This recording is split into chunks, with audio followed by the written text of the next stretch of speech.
I'm here. Can you hear me, Nathan? Yeah, I'm not either.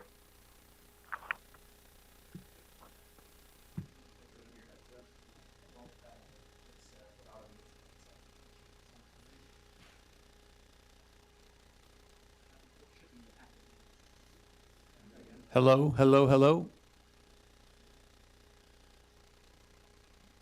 Commissioner Lee, Commissioner Ivy, can you hear me?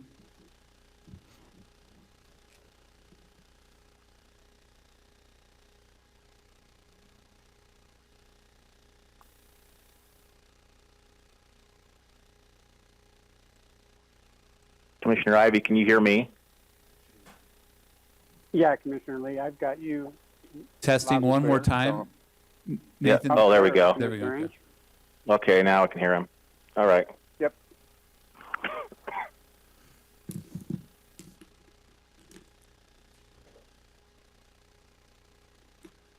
Okay, welcome to our county commission meeting. We'll begin looking for a volunteer for a prayer, reading, or thought, and someone to lead us in the pledge. We've got two volunteers. Thank you. We'll have the prayer first and then followed by the pledge. Josh Daniels from the clerk's office. I'm going to share actually a reading of a prayer from the U.S. Conference of Catholic Bishops. It's a COVID-19 prayer of solidarity. For all who have contracted coronavirus, we pray for care and healing. For those who are particularly vulnerable, we pray for safety and protection. For all who experience fear or anxiety, we pray for peace of mind and spirit. For affected families who are facing difficult decisions between food on the table or public safety, we pray for policies that recognize their plight. For those who do not have adequate health insurance, we pray that no family will face financial burdens alone. For those who are afraid to access care due to immigration status, we pray for recognition of the God-given dignity of all. For our brothers and sisters around the world, we pray for shared solidarity. For public officials and decision makers, we pray for wisdom and guidance. Father, during this time, may your church be a sign of hope, comfort, and love to all. Grant peace, grant comfort, grant healing. Be with us, Lord. Amen. Amen.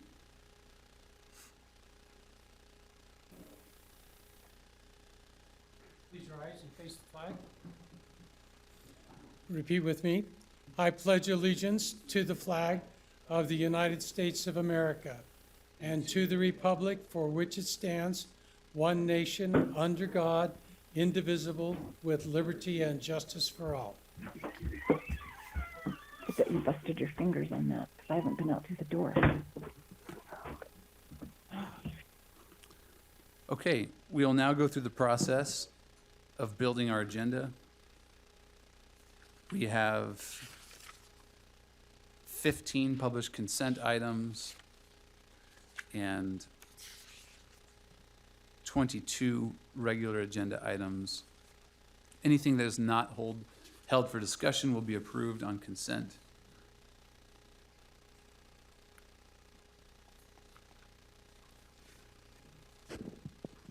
Commissioner Ainge, Yes. Robert Moore, County Attorney's Office. Consent number 1 needs to be stricken per Court Griffin's comment on the agenda system, Okay. that it's not county property. Okay. So we will strike consent agenda item number 1. Also on regular agenda number 17, I don't know if you're on that yet, that one can also be stricken. The state- Regular agenda item 17. Yes. Okay. That item is going to be dealt with DWR is going to take care of that item for us. Commissioner Ainge, on the regular agenda, item number 6.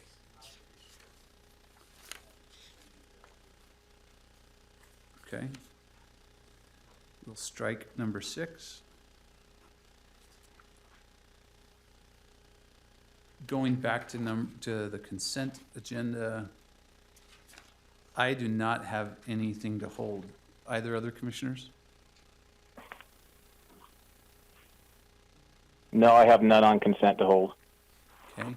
Temporarily, before we move on from there, is there any public comment about any of the items that were on consent?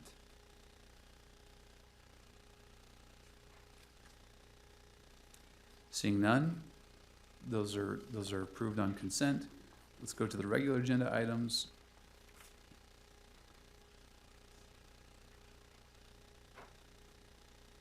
The first one I have is number 11. I'd like to table that, if that's all right. Sounds good. And then I think we need to table number 13. Correct. I had that as a table. Perhaps we can hold number 14.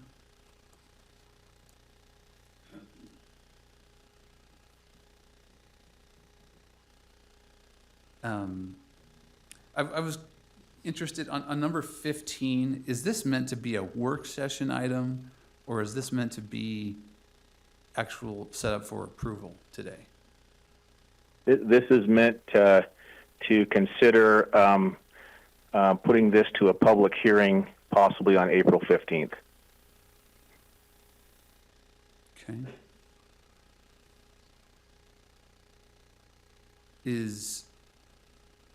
Do we have someone, I mean, okay, we can just hold it. I don't know if we have folks prepared to comment on that. Okay, great. So we'll hold 15. We do have On that one, individual Senator, I know in Richard attendance. Nelson with Public Works is on the line, and I'd spoken with him previously on this and stuff, so there are questions around it. I know Richard would be on the line and available to help probably with Okay. 15. Okay. Anything else that we need to hold? Nope. All right, so then we will turn. Oh, go ahead, Commissioner Ivey.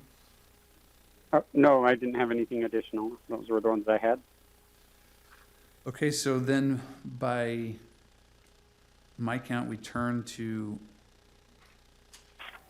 number 14, the Freedom Festival.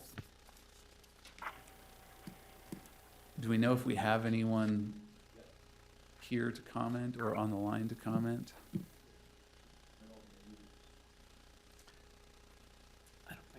So did you just put those other items on regular agenda onto your consent agenda? Everything has been approved on consent, yeah, Okay. Except for the ones that are tabled and or held? correct. Okay, thank you.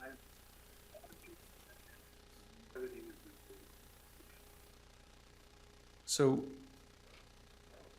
I think this Freedom Festival, as we're trying to get someone prepared to comment, I think the Freedom Festival contract is set up to be. Wait, this is Jim Evans and Paul on the phone. Prepared to comment. I think the Freedom Festival contract is set up to be. Wait, this is Jim Evans and Paul on the phone.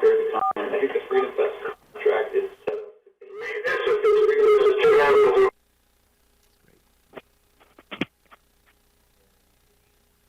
Oh. I don't know if you're streaming live on YouTube. We're getting some feedback, Jim and Paul. Let's see, does this work now? Can we have a conversation? Live on YouTube, we're getting some feedback, Jim and Paul. Let's see, does this work now? Can we have a conversation live?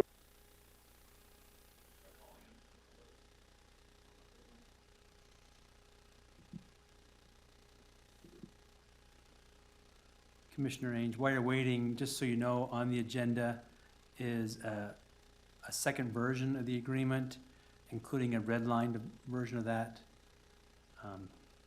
to kind of deal with the potential of COVID-19 and payment related to the Freedom Festival. Hello, this is Dave Shawcroft calling. Dave, could you maybe just go ahead and explain the modifications that were made to this contract for us and the reasoning behind it? And then I'd love to hear from the Freedom Festival folks to make sure that they're okay with this modification. I know we had originally talked about just trying to push this back to an August 1st payment for full reimbursement, but the Freedom Festival felt like it would be beneficial for them if we split it and did half up front and then a half after the festival. Would that be accurate? And Dave, if you could make any clarifications, then I'd love to hear from the folks with the Freedom Festival. Yes, there was discussion regarding the payment, and the initial proposal was just to make it a payment after the event. Freedom Festival indicated that they would at least like to receive half of the amount prior to, and then the balance after the event. So that was the modification of the agreement. My understanding is that Freedom Festival is comfortable with that language where they could receive half of the payment before the event and then the other after the event. If for any reason the event is canceled, by then they would refund us any amounts that had been paid as of that date.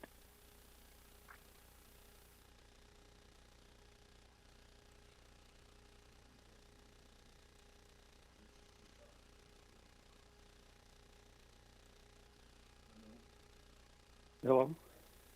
I don't know if you heard that or not. Yes, thanks, Dave. I appreciate that clarification. My understanding is that the Freedom Festival folks are on the line. Do you have any additional comments around the contract in general, or specifically about the split of the payment?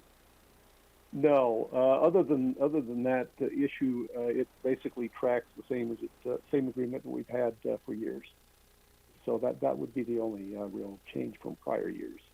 And my understanding is that Freedom Festival is comfortable with this version of the agreement.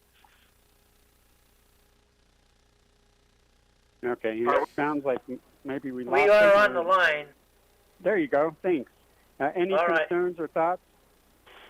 This is Jim Evans and Paul Warner. I'm going to let Paul just talk for a second because obviously he was intimately involved last year on this. Paul, do you want to? We think that would work really well. As you know, we are pondering some of the events just because of the current virus problem, but we are hopeful that we can pull off quite a few of the events depending on what happens in the next little while. So that would work very well with us to do half now, and then we could work out whatever arrangements depending on what events are held or not held, and it would be very beneficial to us to have that first half to get started. I have questions about that. I mean, I don't think we've ever contemplated a scenario where an event still, we don't know if and when it's going to take place. And so I'm curious why we would pay half up front while the event is still in limbo.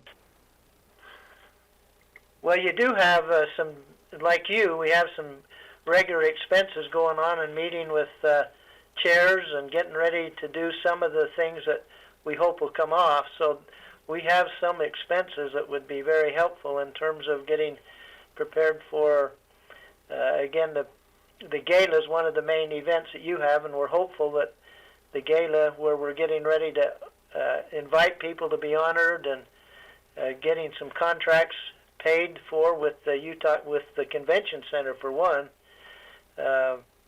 Those kinds of things have to be paid out right now for us. So it really does create some financial challenges if we don't do this.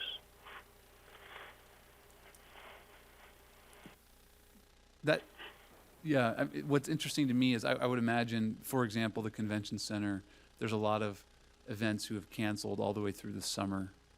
And so it seems like if that's what you're trying to reserve, there's going to be ample opportunity. So I guess I'm supportive of the festival. This contract is what we've been doing every year, but I think we need to know that it's going to happen before we give money. I think sorry, Commissioner, this is Jim Evans. So the clause that Mr. Shawcroft put in there, I think, or someone that was added that says if the event's canceled, then we go back and look at refunding the money for the events that didn't happen. And so I think that was actually never in the contract before now. So I think you've added a good new clause that helps cover the county. And if by chance some of these, right now we're still moving forward that the majority of these events are going to take place. But in the event something happens, I think that clause has been added there to help cover that. And we'd be hopeful that money we've already hopefully going to pay the Utah County Convention Center also would be repaid if we had to cancel. Those are things that, again, this is the first time in a lot of these areas that we're all dealing with. No question. And I think that the convention center is accommodating most of their customers in that regard, so I don't think that'll be an issue.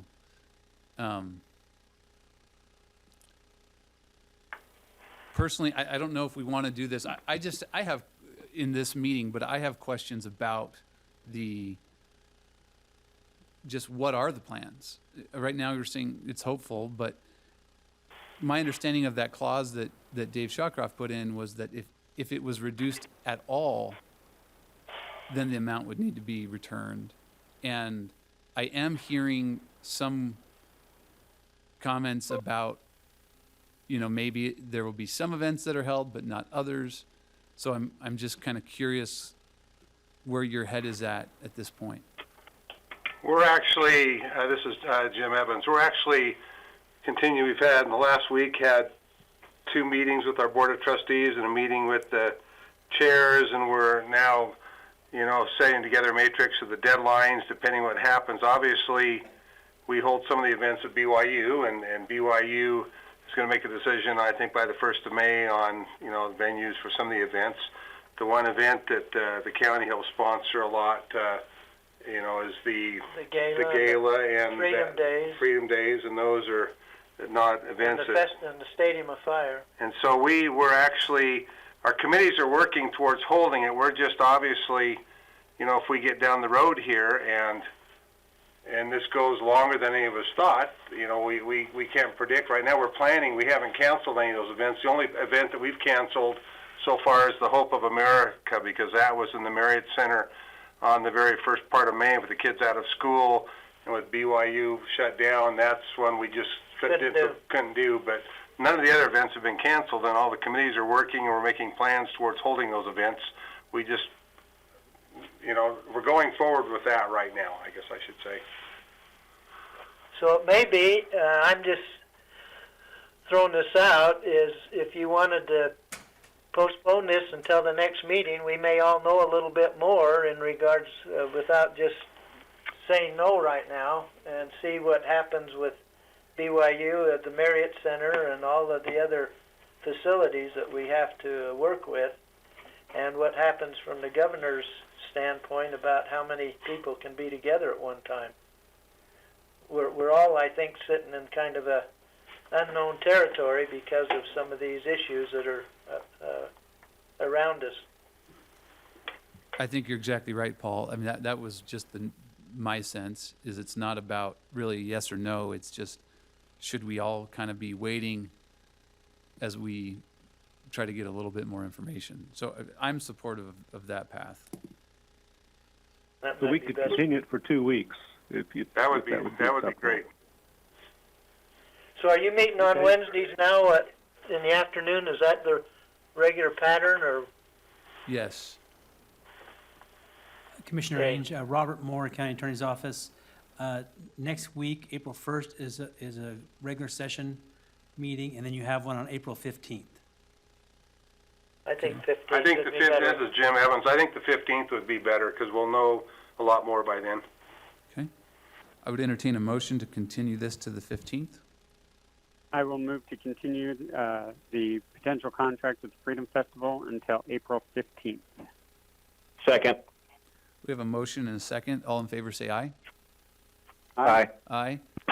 That passes 3-0. Thank you very much. We really appreciate working with you. It's been a great help to us for many years now. Yes, thank you. Thank you, Paul and Jim, and for all you're doing. Okay. Okay. Item number 15. The Vivian Park Homeowners Association. Okay, I put this one on. This one here is to consider, vacating some public right-of-way that we have up there, mainly the road, and as identified, Fairfax Drive, Vivian Way. I believe there's somebody there that probably wants to talk to it. At least they'd emailed my office about that. But as I'm looking at it right now, it's mainly just to set a public hearing. I'd probably propose it'd be April 15th again at 3 p.m. for the public hearing. But there might be somebody there to speak to this.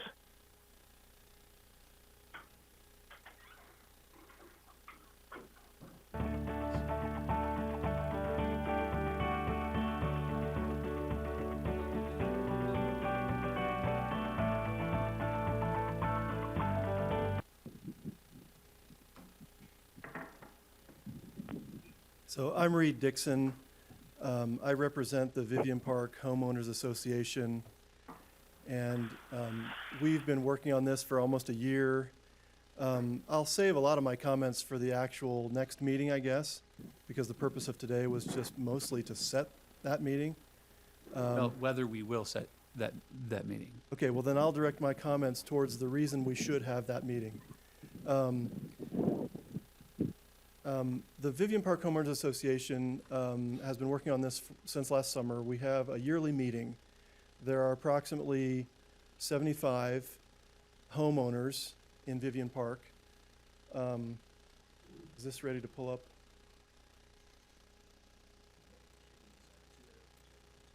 Oh, good. Right there's good. So if you're not familiar with the Vivian Park subdivision, it's very old. It was platted, part of it in 1911 and part of it in 1917. This is just a portion of it shows most of Vivian Park. Some things have changed since this plat was recorded so long ago. Some of the lots have been combined. Some of the walkways have been repurposed for other things. But Fairfax Drive has stayed where it always has been. And that's the primary road that you see right down the middle. Vivian Way. I don't know if there's a laser pointer, but anyway. Oh, good. I can just take the cursor there. So Vivian Way is right here. There's a little cross-hatched area that is now Vivian Way that maybe was originally lotted. Those are the two right-of-way areas, Fairfax Drive and Vivian Way, that the HOA would like to have vacated by the county and made private. And the HOA would then take over control of those two roads. The roads primarily function as private already. The way they work now, the spirit of it is they function as private roads in essence. The right-of-way is 30 feet wide. The asphalt is about 20 feet wide. People have landscaped right up to the edge of asphalt. Some have put fences close to the asphalt. Many of the homes and some of the outbuildings are very close to the right-of-way line. We have a private water system that we own and control and operate, and the pipelines and valves and laterals are all under this road. We also manage our own street lighting. We do our own trash. This road also goes nowhere other than to service the members of the HOA. So it dead ends on each end. It's not a through street for anybody. It does access property on the uphill end, and of course that would continue. If this were vacated and made private, all of the current members of the HOA and property owners would continue to have access the same way they do now. Emergency response, deliveries, mail, all that would still have the same access that they always have had. It's just that the roads would be private and we would have control.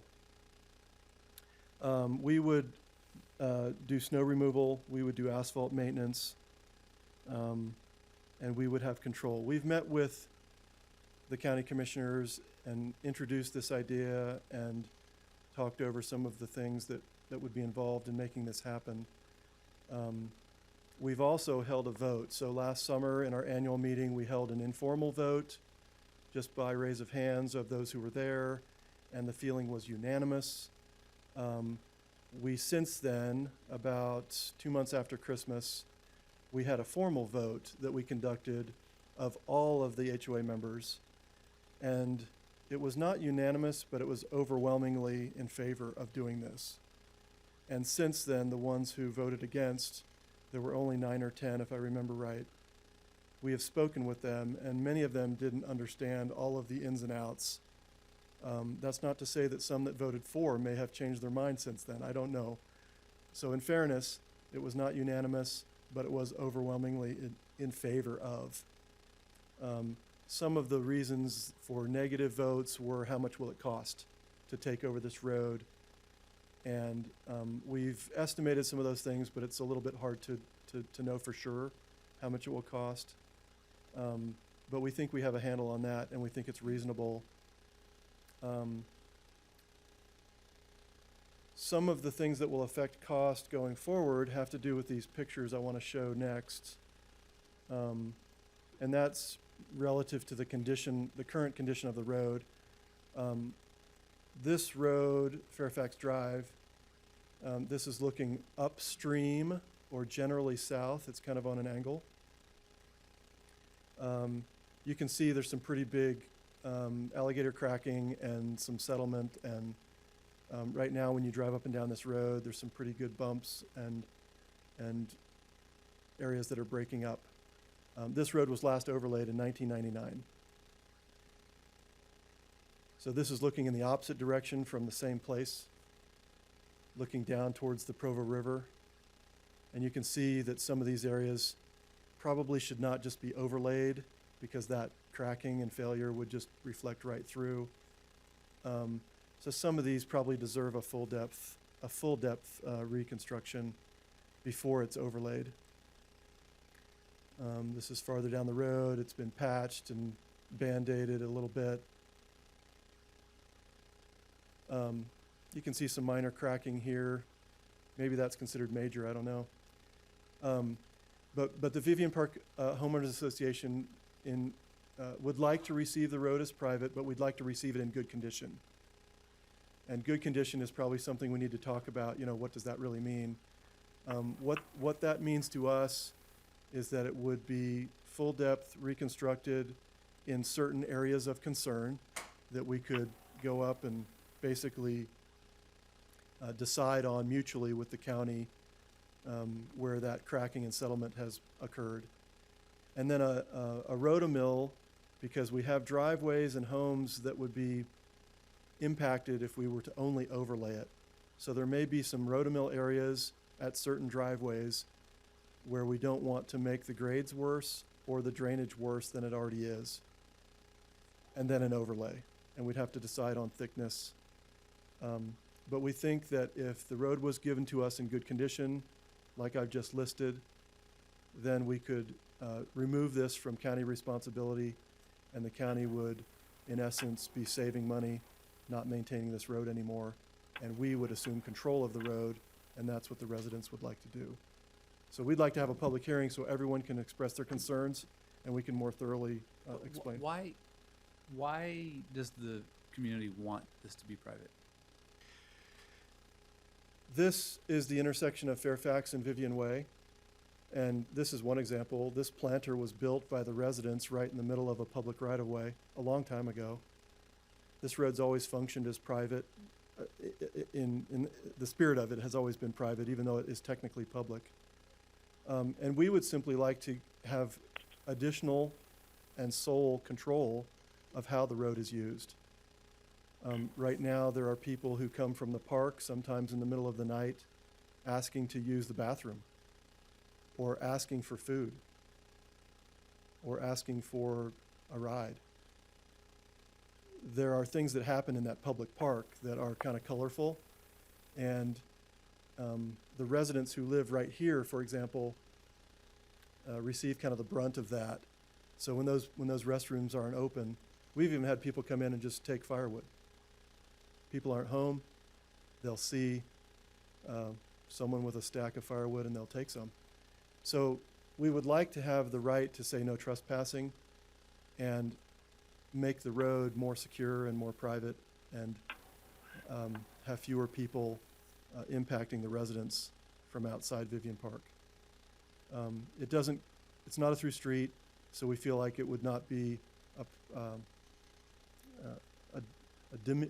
it would not be diminishing anyone's rights who would like to travel on these roads. The only people who need to travel on these roads are those who live here. Would you be proposing a gate?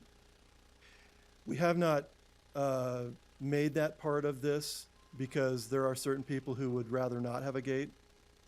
So what we'd like to do is see if the county is even amenable to vacating the right-of-way. If they are not, then there's no reason to talk about a gate. If they are amenable to vacating the right-of-way, and they do so, the next step would be to see if the HOA would like to do a gate. We would like for the county to not, if it was a private road, then it would seem that the HOA would have that right to choose whether or not it should be restricted. So that is the next logical conversation, but there is no decision on that.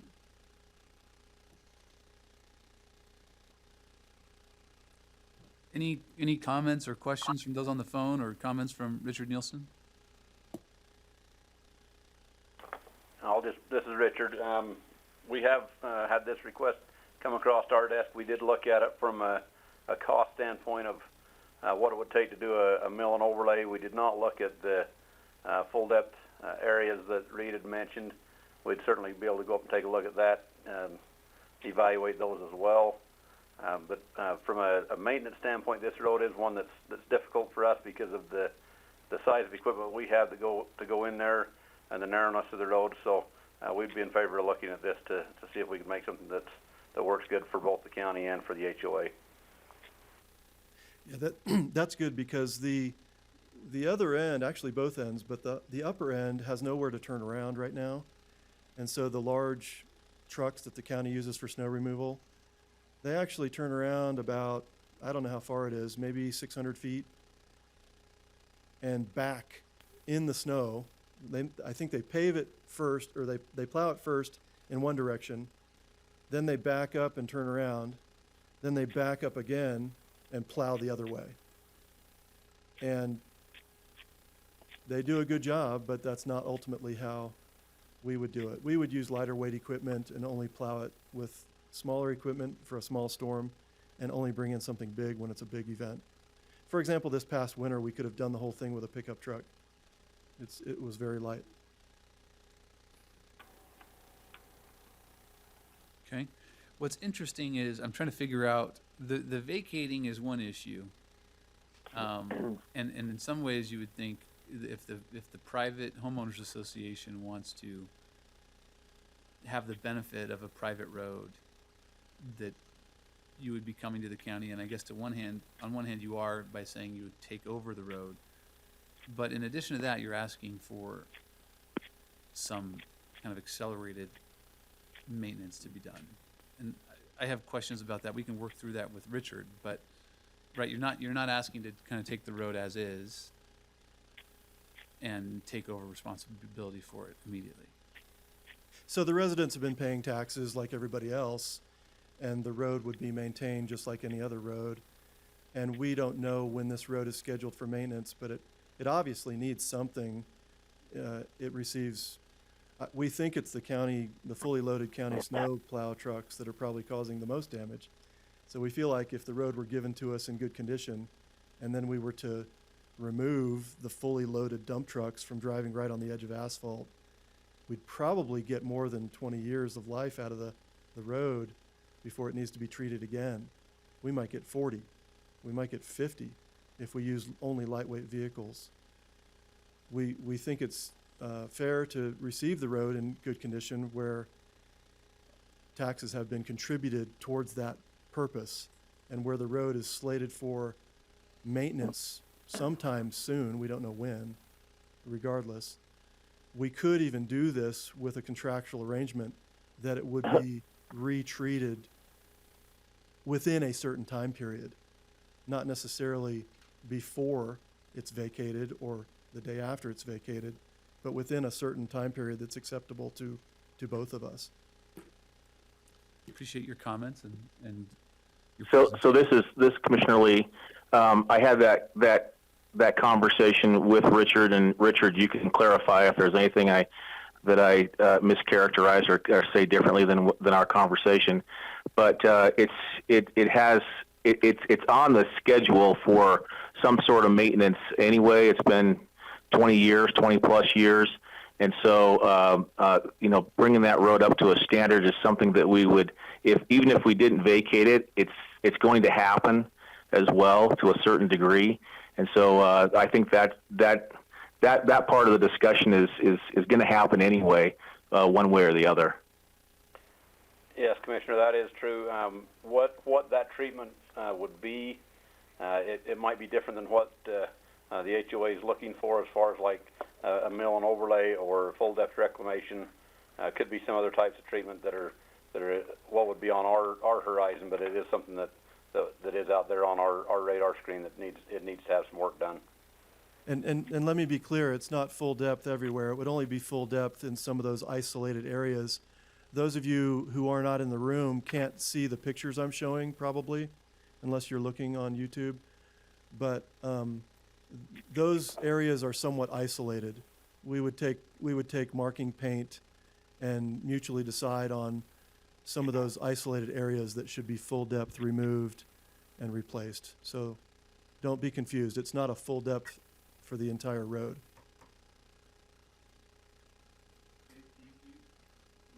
And for the discussion today, I mean, those are all things that need to be worked out. Obviously, it's not going to be settled today. For today, the only thing that we really have to consider is setting a public hearing to hear all sides on it, and then consider it from there.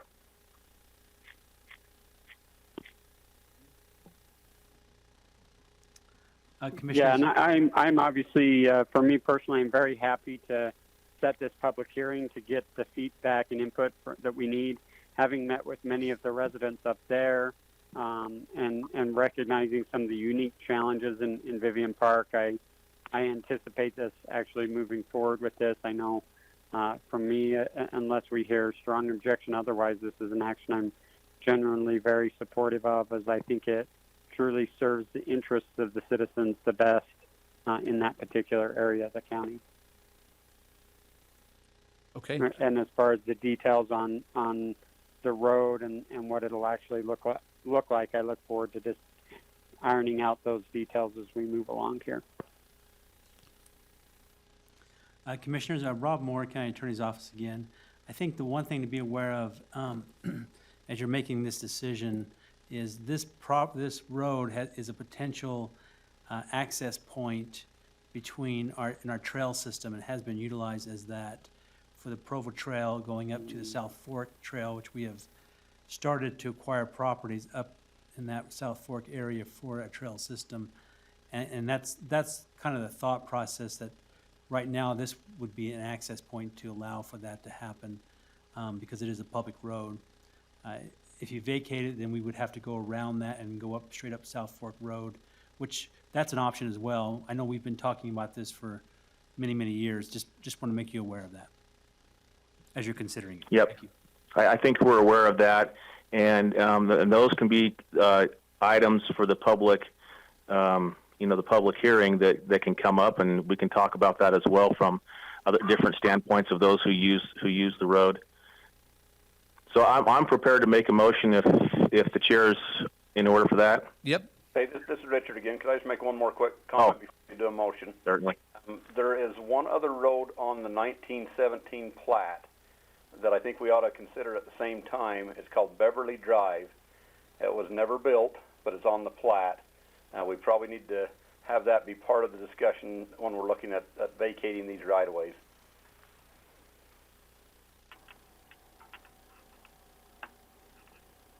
Okay, I have no idea where that's at, Richard, but I'll take your word for it that we should probably consider it. Yeah, it's up on the north end. Okay. Well, I would like to make a motion that we set a public hearing for agenda item number 15 for April 15th at the Anchor location at 3 p.m. Second? We have a motion and a second. As stated, all in favor say aye. Aye. Aye. Aye. That passes 3-0. Thank you very much. Everyone's been very helpful when we've talked about this. Thank you. Appreciate it.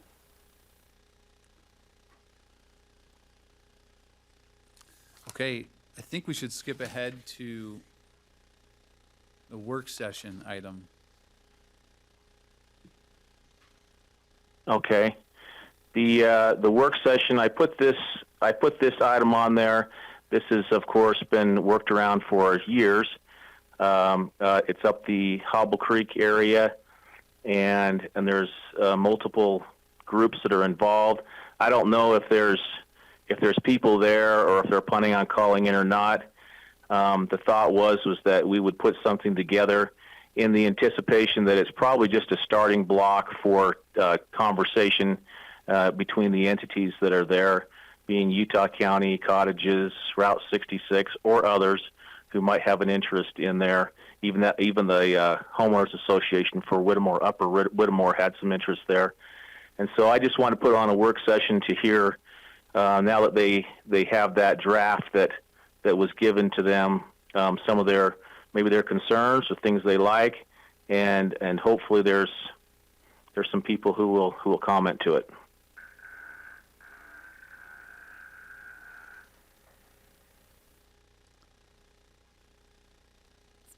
Please come. We have at least one public comment. We've got multiple, so step up. We'll try to limit the comment to 3 minutes each.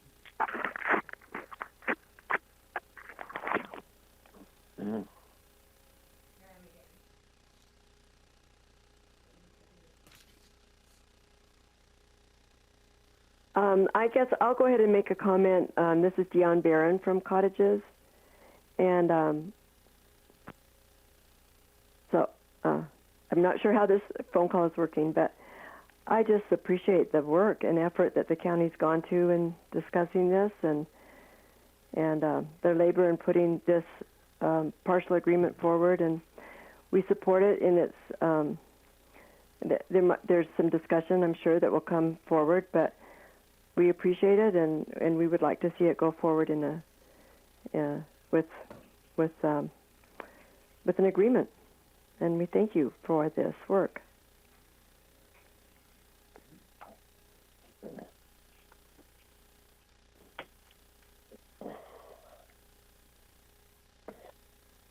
Any additional comment?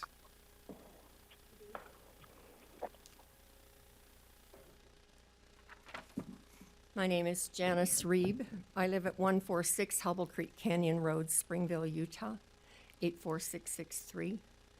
My address doesn't tell you that I don't live in Springville, but I do live in Hubble Creek Canyon, that I have a vested interest in this.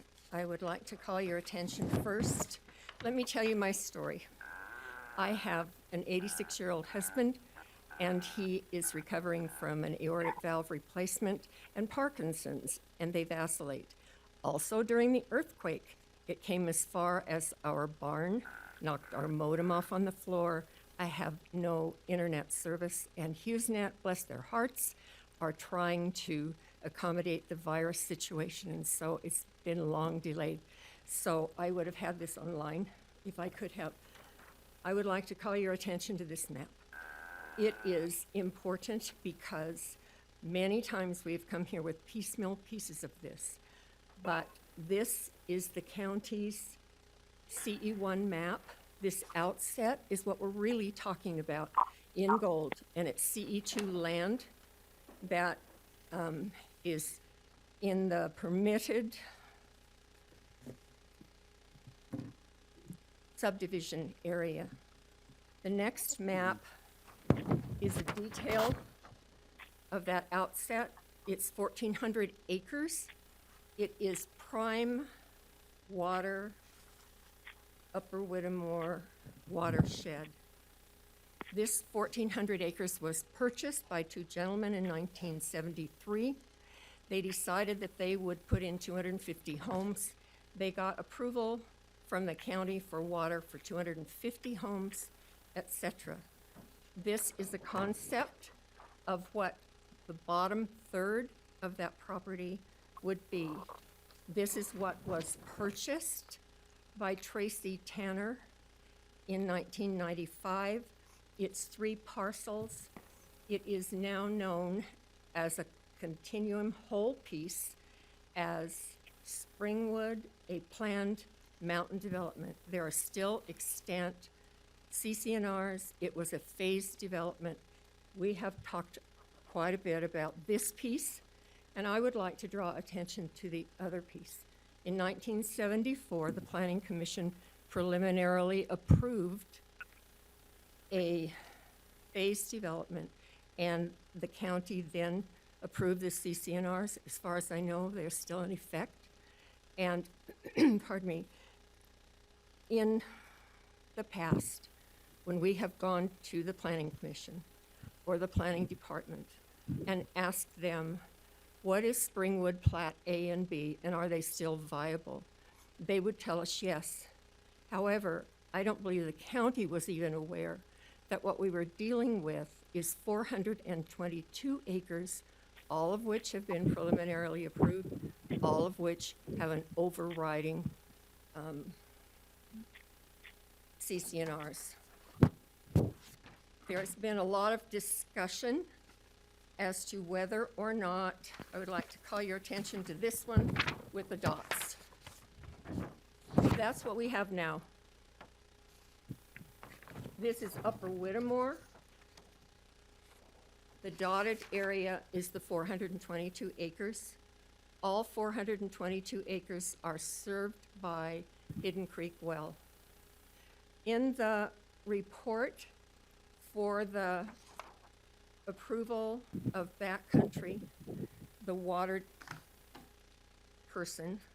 company said that there was enough water to serve 49 people. However, if you go back and look at all the subdivisions that have been already approved, and there are 6 of them, the real number is about 138 homes. I'm here today because I live downstream from this project. The very last map is this. This is the Springville irrigation system. If you'll look up at the very top, it says. And if I might, we are going to be running short on time, so Okay, if you so can regarding summarize the your position contract- of what you. I want. Because today there was a development agreement on the agenda, so maybe. All right, I'm sorry. express Then your I views will on that. speak to the development agreement, of which I did not have a copy until, 10 minutes ago? But I have had parts of it read to me on the phone. This is the concern that I have.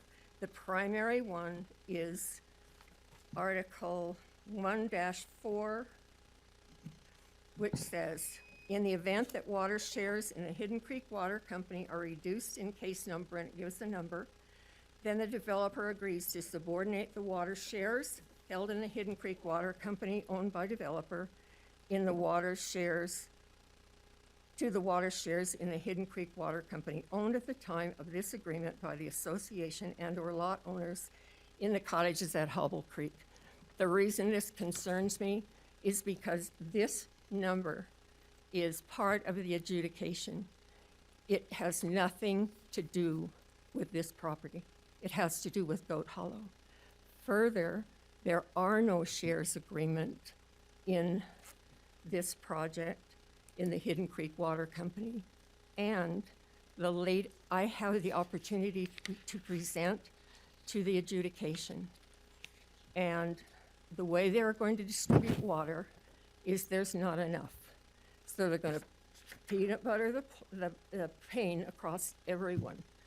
That means that those who are in first in line based on priority are the ones who have first call on the water. When this agreement says that backcountry will subordinate its rights, water rights, to the cottages, it cannot do that because its water rights are behind. So I am concerned. Behind whom? They are the water rights that the proposed backcountry has are not able to be subordinated because those water rights the date of those water rights is after the water rights for the cottages and for every other. Isn't that what subordination means? That's what I'm trying to figure out. Subordination means that doesn't mean if you are ahead in the line that you will fall back. It doesn't necessarily mean that, or does it, Robert? I mean, I think that they're probably stipulating in this agreement that they would. Well, this agreement, just so you know. Subrogate's the word, not subordinate. Subrogate, I'm sorry. Just so you know, I mean, this was drafted, I have not provided it to anyone. But I will mention that 1.4 was a discussion that we had as a parties in a meeting some time ago. It's in here, and that was a discussion point that we had, that the developer would, if there was a dispute or a reduction of water for this area, that they would stand in line behind the cottages. That was the discussion we had at that meeting some time ago, and that's why this is in here. Okay. But as far as, I mean, that's all I have. It doesn't necessarily make a statement about who has what rights now. Correct, that's right. Right. Okay. Yeah, because we don't know, that has not been adjudicated. That adjudication's been going on since at least the 80s, if not longer. And so, yeah, that's not really, we're not gonna have a decision on that anytime in the near future. Excuse me, I've been dealing with the attorneys in the adjudication. They are ready to bring this item next week. It will most probably be decided on in 10 days. So the idea that because there was an objection made to certain water rights in the canyon in 1986 is correct. They've been in limbo for however many years ago that is. However, this is coming to a head, and the master, whatever his name is, whatever his title is, his name is Rick Newth, is pushing that forward, and it will be decided shortly. My concern is this. If you will look again, I'll just tell you, it's this one. The water that was associated with backcountry, and I want you to know that. I've worked very hard, and how appreciative I am of Commissioner Lee for getting everybody together. I worked to be able to find a way that backcountry could have this subdivision without threatening the other landowners in this area or me and my family downline, because this watershed contributes very appropriately and very largely to the level of water in Hobble Creek. My family are shareholders of the water. As Commissioner Ivey has said in the past, just because you have water rights doesn't mean you have water coming down your ditch. And that will be the case for us. The reason that this is troubling to me is because Tracy Tanner, as the owner of the well, was able, when it was discovered that the original water right that would supply backcountry was A7949A, withdrew that water and put in another water right that's not even on the table. So my issue is, if the county wants to take over the road, great. What I'm concerned about is this contract and the implications that are in it regarding easements and other issues. I care about what happens in the county. I care about my own family and our water rights. And this issue, in my view, should not be put in the wording and in the place that it's put here. Okay, thank you for your comments. Thank you.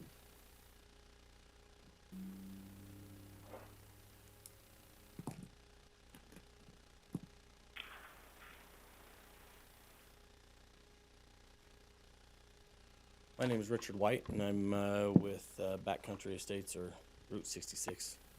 Both of them are on there. And I was just curious, so we just thank the commissioners for looking at this issue. We've been working both the cottages and myself with Commissioner Lee. And I just simply had the question of, for Commissioner Ivey, you know, I have not talk to you about this since, this agreement has been put forth. But I was just curious to know, in this work session, where you stand on this agreement. If you could answer that. Yeah, no, so, I mean, I've been looking through this and visiting. There's still a few things I was excited to hear from the public today to get their input on this issue. And hopefully we can find an appropriate way to move forward. So, and I was excited for today's public comments to kind of get a feel from, the public and you on where you were at and how you were all feeling about it. Okay. And I can't speak for anybody else but myself. I did receive an email from somebody at the cottages, and in general, they're good with the agreement. There's some fine tuning that need to be made between all the parties, but in general, everybody was in general agreement with it. And I'm glad that it would be something that you're willing to hear, and that we could have further conversations about. Commissioner Ainge, I don't know how you feel about it, or if you had any questions or concerns. Well, I mean, I feel like I'm getting up to speed. I did go visit the site recently. The comment was just made, if the county wants to take the road. I can assure you, at least from my perspective, the county doesn't want to take the road. The county doesn't want to do that. And that comes at a cost to the county. That comes at incurring some liability on the county side. So I think, no, the county has no interest, from my perspective, in doing that. I think even Commissioner Lee, who has worked on this, would say probably that the interest would be to try to help a solution between parties, but not that we would just naturally want to do this on our own. And so I think it begs the question for me of why do we need to get involved? Why can't you as a property owner and the neighboring HOA figure this out, right? I could envision, as I was going through there, I could envision a solution that is very similar for everyone involved, except for the county is not a party to it. And so that would be my first preference. But obviously, I know you've been working and they've been working for a long time, and for whatever reason that hasn't come about. But for me, that's step one, is why can't this outcome that's being proposed of you developing your property according to your property rights and getting access and taking over some maintenance obligations of a road, why can't that be worked out between you and the neighboring property owners? It's a good and fair question. I actually was kind of asked that question by Glenn Tanner and Richard Nelson, kind of those same, along those same kind of lines, not exactly those words. But one of the main things that we're looking at is that road right now is, and has been for 20 plus years, has been used as a public road. It's kind of the opposite of what Vivian Park is asking for, is that it's being used as a public road. The public drives up it, probably more so in the winter than in the summer, but it still gets used as a public road. And as such, the public's not helping to maintain that at all at this point. But I think that's kind of, can be put aside. But I guess one of the other questions to kind of follow up with what you were saying, would you be willing and be in favor to, sitting down and discussing that a little bit more and being able to discuss with both us and the cottages those concerns? Sure. And I think that I'm always happy to have conversations.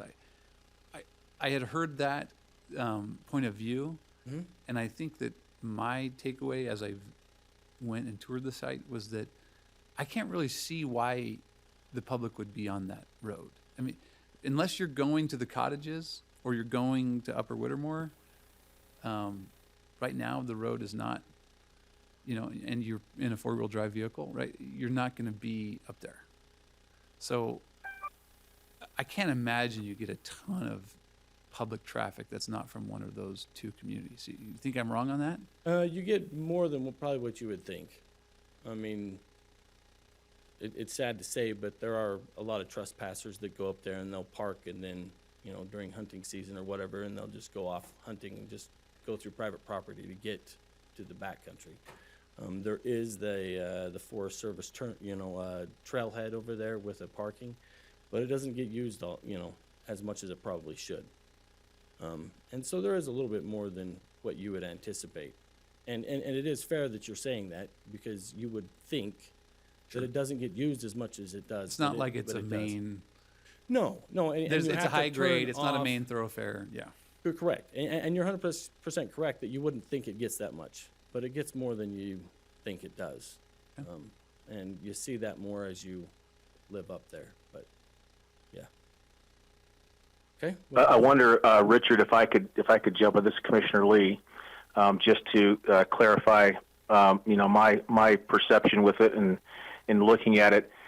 I think there's a lot more going on. I mean, the road itself, when I was up there, when I talked with Richard about it and so forth, and the way of expense to the county is really not that much. And so the expense side, but government on its own usually is trying to find solutions, and this is one that I think is, as we're a part of it as a county, we could be a part of a solution in a minimal way. But when we're talking about the road itself and being a public road, I had the Upper Whittemore, which is a homeowner association, so you've got them. You'd have backcountry estates. You have the cottages. Then you have whoever else might use that road. And there's potentially other subdivisions up there that might use that road. It seems like that a public road like that would be something that we'd be in favor of looking at and not have some concerns with somebody owning the road or closing it off. One of the associations came up to me and they were very concerned that that road might be closed off because it was owned by an entity and not by the public. And I reassured them that it had been traveled for more than 10 years. It has a right-of-way. In essence, in de facto, it is a public road. And so for me, looking at this situation, I'm in favor of trying to find solutions, you know, to some of the concerns and problems that have been up there for some time as we walk through it. And so that's where I'd like to see us try to find the solutions to. And thank you, Commissioner Lee. Maybe I'll clarify or just ask on this. I think there is a distinction between a public road and a neighboring property owner having an easement, right? So I think the process that you were describing, that it's been used in that way for 10 years, that would give them the right to continue doing so as a neighboring property owner, but wouldn't make it a public road. Public access. This is Rob Moore, County Attorney's Office. There is a statute, it's been on the books since 100 plus years, that if you use a road for 10 years of continuous use as a public thoroughfare, after 10 years of continuous use, it can become a public access easement, meaning that the public has essentially a right to use that road going thereafter. So not just those property owners, but a public access easement. Correct. 10 So years you're right. 10 years Commissioner would Lee. create that. I think the issue sometimes is whether the county has acknowledged that as a public road and put that on our county road maps as such. We have not done that with this road, and so it would not be considered a public road because we haven't done that, at least by Utah County standpoint. But it may have, after 10 years of use, become a public access easement. But it's part of this development agreement. If this development agreement was approved, then we would be putting it on our road maps. And we have in the past taken roads like that and put it on our map, and then used it as a public road, and we identified it as such, even though there was no application or no one that was necessary. I mean, the RS 2477 is a perfect example of us doing and looking at that issue. And Commissioner Lee's correct on that. This is Rob Moore again. Okay, thank you.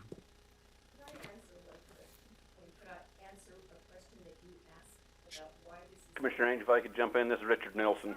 Rob, I know that on the copy of the agreement you sent to me, I sent you some comments back on section 1.1, more just clarifying some of the improvements that we'd be requesting as part of this agreement if it goes forward. I just want to make sure that the commission has a chance to take a look at that and see if they agree with my comments or not. And then I guess I'll throw in my 2 cents worth. From the road maintenance standpoint, it is a relatively minimal cost. This is kind of the opposite of what we're talking about with Vivian Park, where we'd be asking the developer to bring it up to a standard for the county to take it over. Personally, I would just soon not have the additional road up there because it is a half mile or so of dead-end road we'd have to plow and maintain. I don't see a huge benefit to the public in general, but that's just my thoughts on it.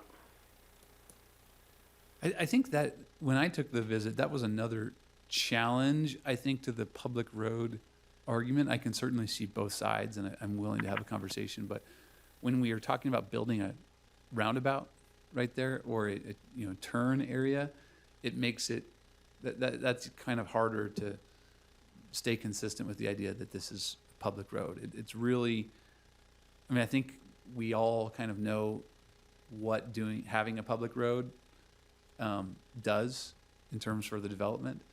So I know that's part of why this solution is being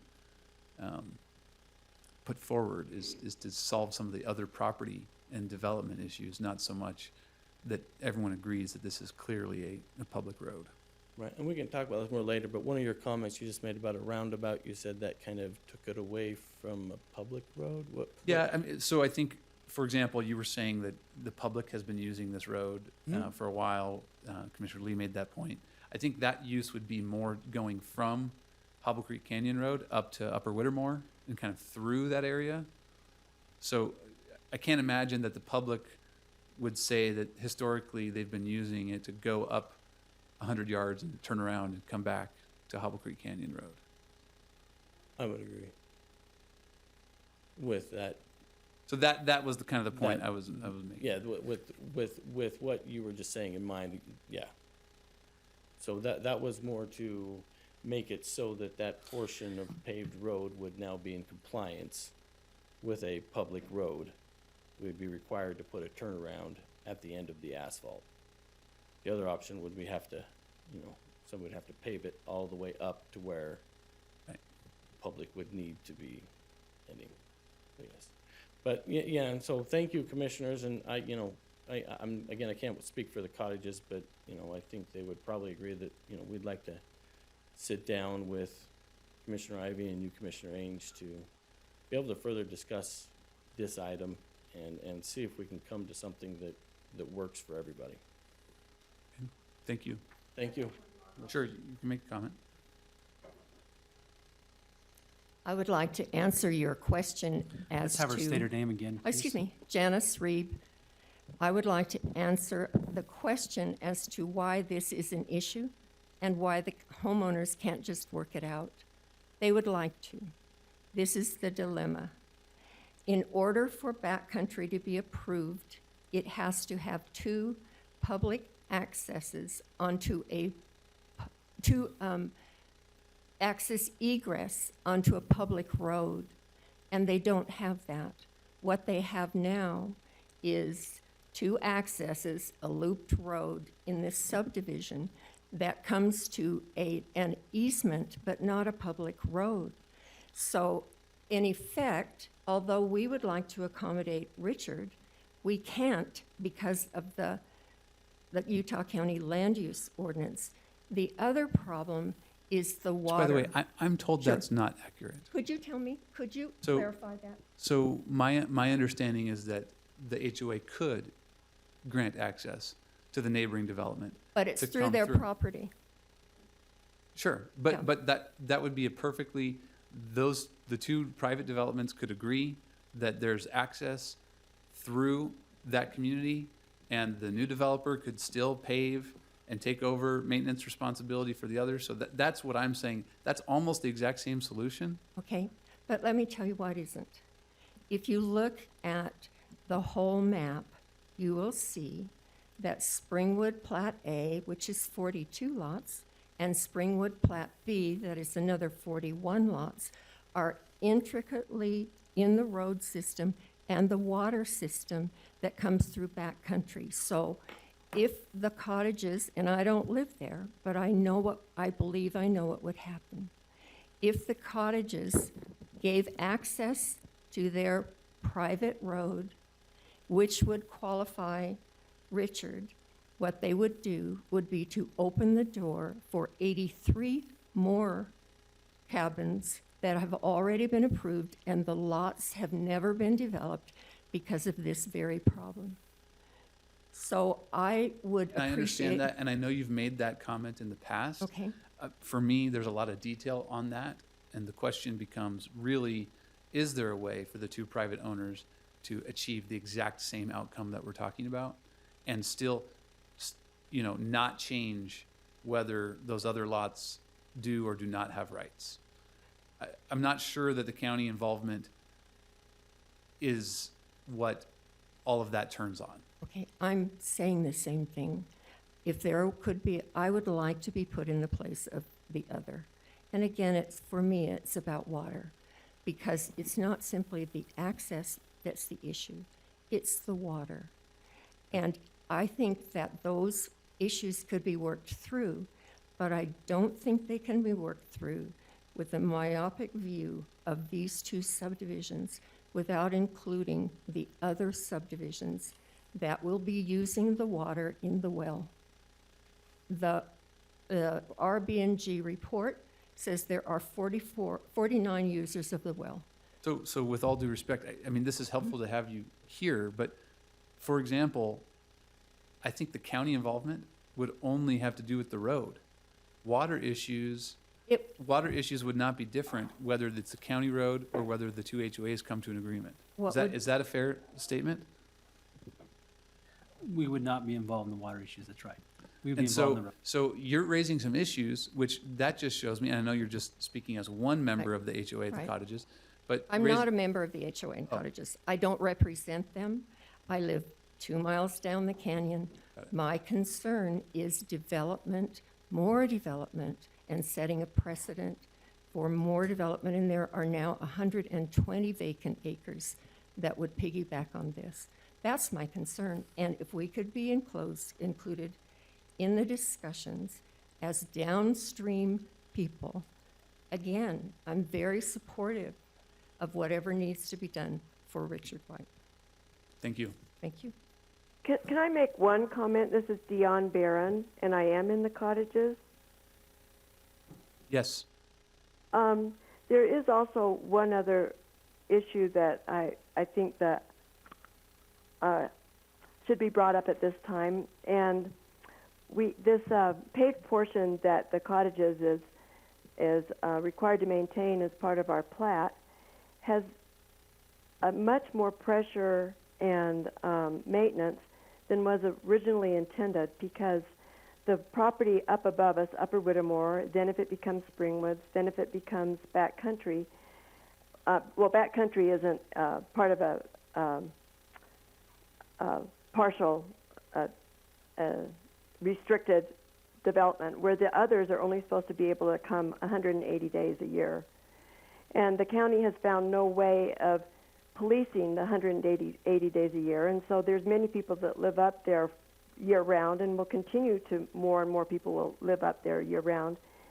So the cost and the maintenance of this paved road that is falling onto the cottages is much, much greater than what was originally intended when it was put on the plat map and made it a requirement of the cottages for their approval, because the county has not figured out a way to police the 180 days. So if we have 360, it's twice as much maintenance, and being in the winter, it's much more damaging for the traffic to be on it. So there's that issue that until the county figures out how to police that 180 days, the maintenance on this road is much, much greater than what was originally intended. Okay, appreciate you raising that issue. Do you feel like that issue is relevant to how this is resolved? Oh, the reason I feel like it's relevant is because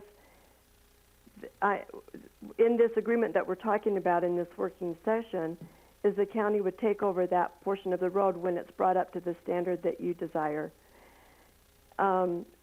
Because if not, then this continued unequal maintenance that the cottages is required to do isn't fair. If it becomes a public road and public maintenance after it's brought up to the code that you want, then that's fair. Then let the people up above drive it on a 365 days a year. But until you figure out how to police that, the burden the county has put on us is much greater than what was intended in the beginning. I appreciate you sharing that perspective. I can certainly see how it's relevant. I guess my only point would be that I think whether it's a private solution or a solution where the county's involved, in either case, I think people would contemplate the developer or someone repaving and bringing that road. Absolutely, that's not that's not a question. It needs to be brought up with the pavement, and that's part of in this agreement, that this working document that you have on your desk, is that needs to be part of the provision. But for it to always fall back on 100% the cottages without the county maintaining their agreement with the property above us, there's some inequalities in this. Okay, thank you. Thank you. Any other public comments?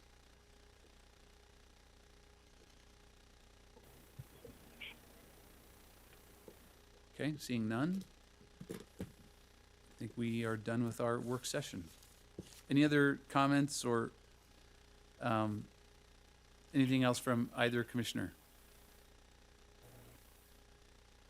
Maybe just that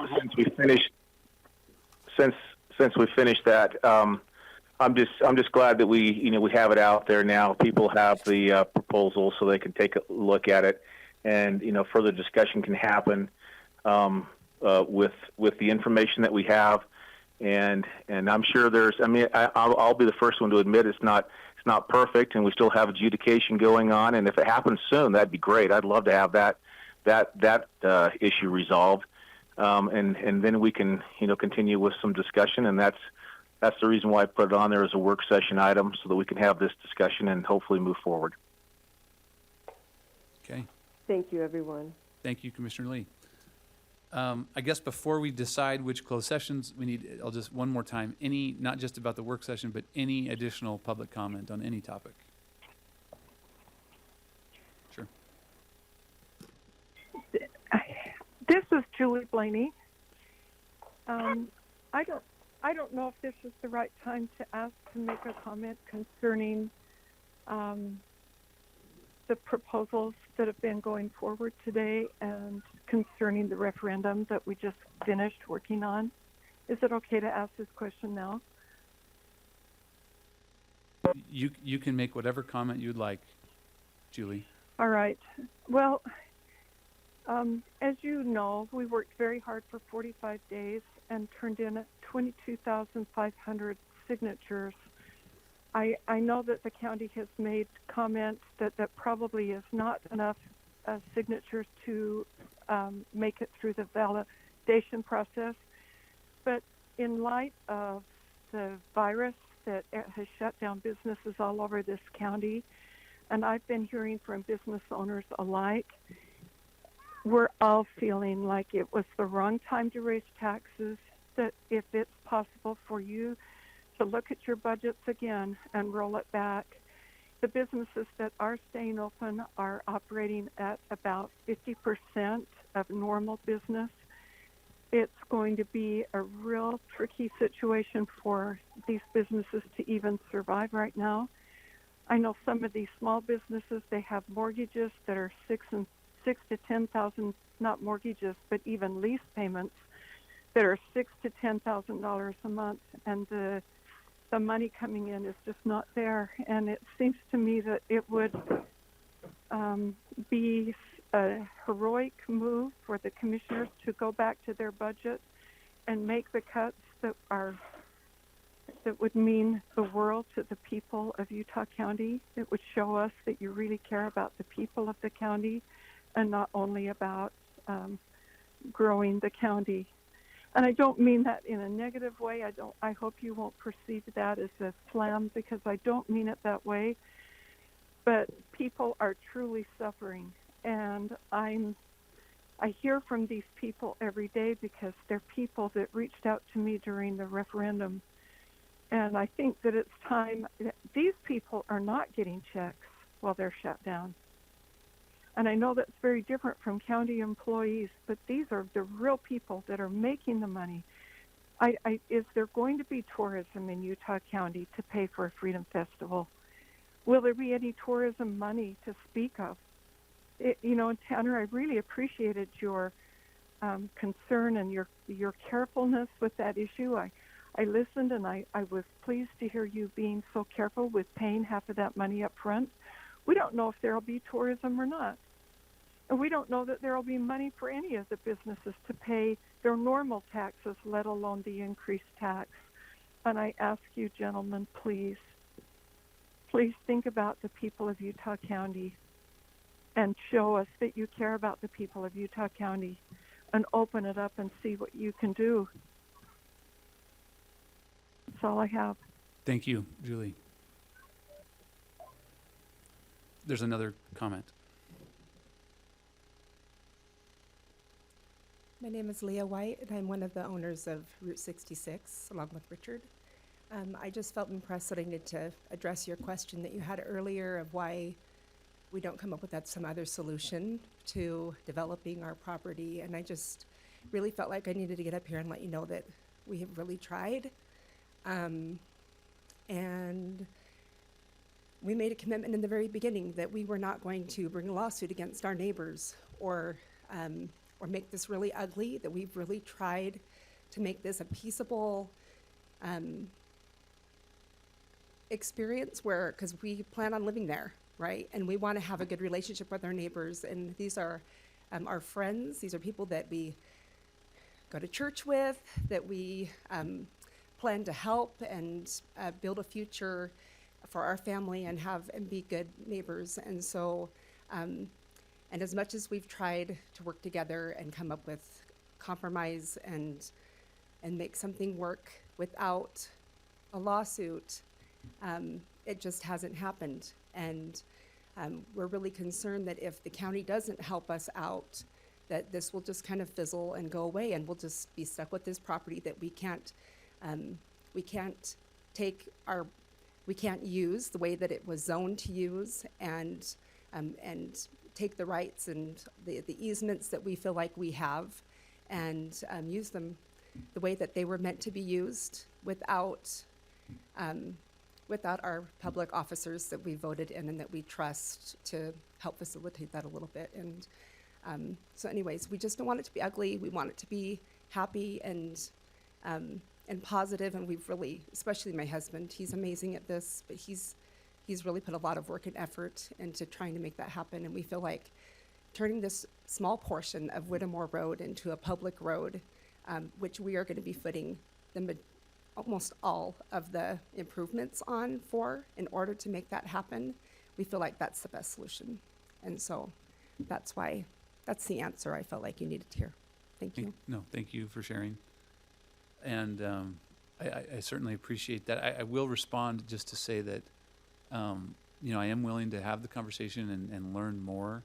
And my notion about what's interesting is that even if this development agreement were to go forward, it still requires you and your neighbors to come into agreement, and the county. And so I think that's where maybe I had hope. Maybe it's naive hope. You have had a long experience, right? But if we're all at the table and you and the other property owners are agreeing anyway, that does the county piece, is it really that critical to making it happen? Ironically enough, this is pretty much the only time we've really had like accordance, is when we've looked at this agreement and this solution possibility of the county taking this road, where everybody's kind of agreed and felt like this was the best solution, where we've had a really positive feedback, and where my husband could actually get up here and say, we're both in agreement on something like this. So there you have it. Okay, appreciate it. We have another comment here in the chambers. Try to keep this to 3. Steve White, 5490 North Canyon Road, for the minutes. When I was here last, there was a question brought up by Gary regarding a new surveying crew. And as I was pacing my family room the other night, I said, oh, monuments, assessing and collecting. You can't record a property without a monument to refer it to and to measure from. And so I went over to Chris Polson's office here before the commission meeting. I had spoken to somebody else about using assessing and collecting before, and I said to him, I said, well, Chris, you were elected the same year I was, so what's the story? He said, well, you can use assessing and collecting for anything that you can justify as assessing and collecting. However, you could use recorder's fees to cover that, and it's running a surplus. And you could backfill with assessing and collecting for anything that the recorder's office is short of for this one survey crew. As long as they're not out doing Richard's roads, the D roads in Eagle Valley, and they're not doing other things, if they are just doing what they said that they were needed for. So I was just trying to find a non-general fund source of revenue for you, Commissioner, trying to be helpful. I spoke to Matt Dugdale this morning again for the 3rd time. And when you talked about the $10 million hole in the budget and the lack of property tax keeping up, there's a bit of historical memory that's not here. The 1/4 cent county option sales tax is property tax redirected. UAC went to the legislature. We had to reduce our property tax levy by the amount we collected the first year in sales tax, and then they were both to grow together. And last year was the first time that sales tax got really close. It was $2 million short of property tax. So all of the growth of sales tax is what was levied as property tax before. So he did not put that in his calculation at all. So the 1/3 cent goes to transportation No, only, the first quarter, the local county option tax, and that was put in. general sales tax at every place you go to. We're not talking about gasoline or UTA or mass transit or anything else. We're just talking about the county's 1/4 cent general fund tax revenues, which last year were $22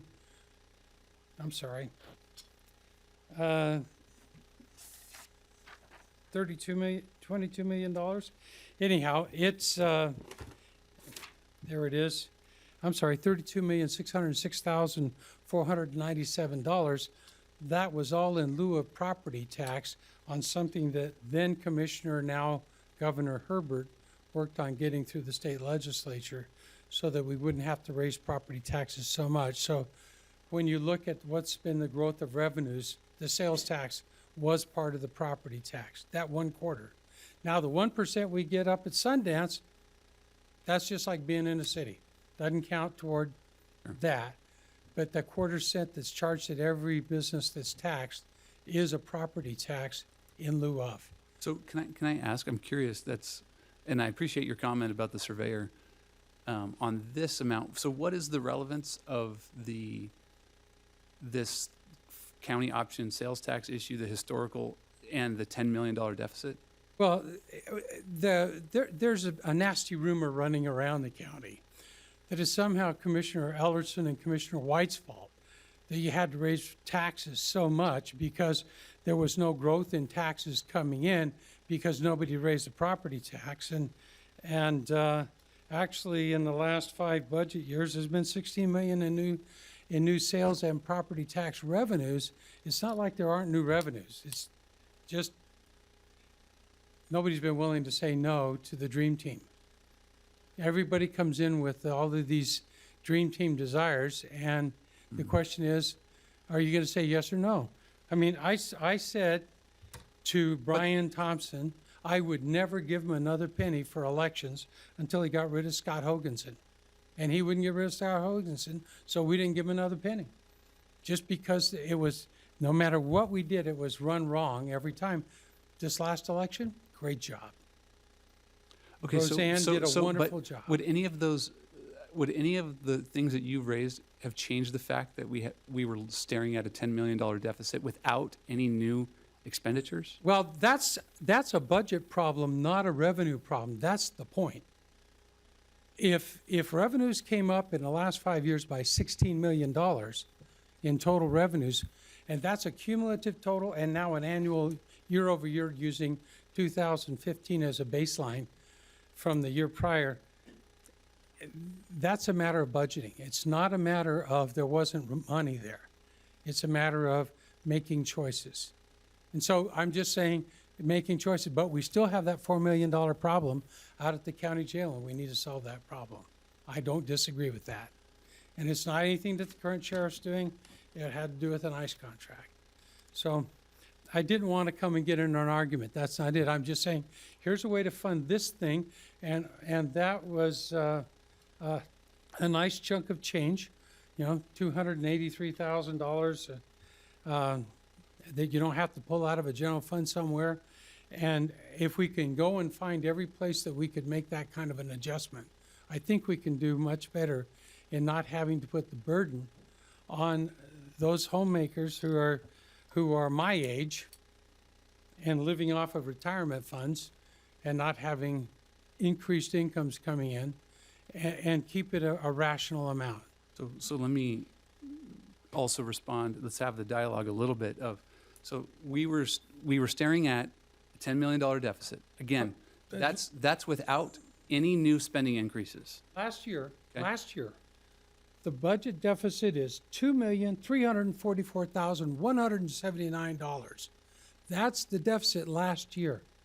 If you roll forward the expenses and our team and our existing buildings, and you just roll those forward into next year, the initial assessment from the clerk auditor's office was that was a $10 million shortfall that we had to fill. Okay, I think Commissioner Lee made the point, and he did so accurately in the last meeting, that there were some internal service funds inaccuracies, so you could make the point that maybe that was an $8 million shortfall, just to roll the budget forward, okay? But either way, that's a big hole to fill. I think somebody made a mistake in their calculation, because last year you only your shortfall was $2.33 million. So how did $6 million more get jumped on top of that? Did we have a big pay raise for people or something? Well, there were, for example, the county attorneys were approved in 2019. Dream team. Right? Yeah. So you voted against it, Commissioner. Yes. You were right to vote against it. And so that was not, the full amount of that was not stated in the 2019 deficit. But here's the point that I want to make is there's a big hole, and then this year, and we haven't started to really do a detailed analysis of this, but right now I think our health department and the emergency team from the sheriff's department are just working around the clock trying to get their arms around, and all of our arms around, this horrible situation with Correct. COVID-19. But you made the point that about a third of our revenue is coming from sales tax. So what happens this year to our You're sales tax going to have revenue? a huge hole. So what if we had not made an adjustment? And so now that hole is so much bigger. And that's in why 2020. 3 years ago, there was $28 million sitting there for when this happens.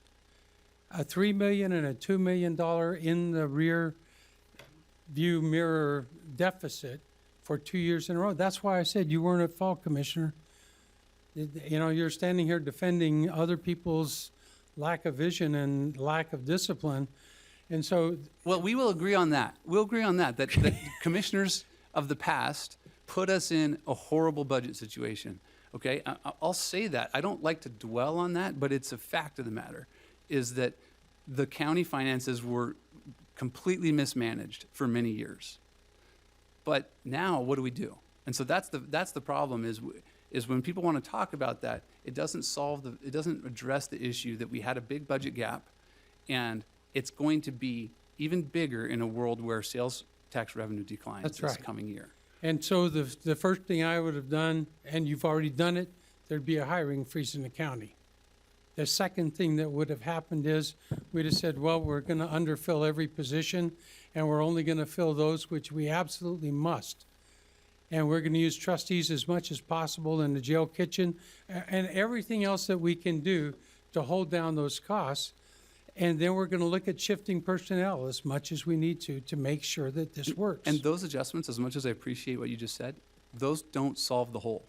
The whole would only be solved by very significant terminations of employment. Get rid of those 15 extra people in the attorney's office. You voted against it, sir. And then you voted for it in the budget. And so if at some point you say, for now, we will live with what we have and what we can afford, and then we'll raise taxes for 10 or 15% this year, property taxes, and we'll be reasonable about it, and we'll be careful about it, and we'll care about the widow's mite, because this is a public trust. And so that's all I'm saying is, I didn't say don't raise taxes a penny. I didn't say that, ever. And I told Commissioners Ivy, Graves, and Lee 2 years ago, you weren't in office yet, I said you have 3 things to accomplish. You have a staffing plan, you have a building plan, and then a budget to fund those 2. If you do them in the right order, you end up with enough money to do what needs to be done. You know, and when you start the budget, you say, what do we have in revenues that we can have this year? I'm not arguing with you, Commissioner. I agree. You were right. And there were increased revenues every year, $2 million going to general fund balance, the whole time I was a commissioner and the whole time since, until 2018, 17. And so you're right. So it wasn't, there's something off, but it didn't require $19 million in one fell swoop. You don't need to do a bonding plan in advance and accumulate the money. The best time to do a bond is during a recession when interest rates and construction costs are low. So anyhow. Thank you for your comments. Thank you. Okay. I think, do we need all closed sessions items?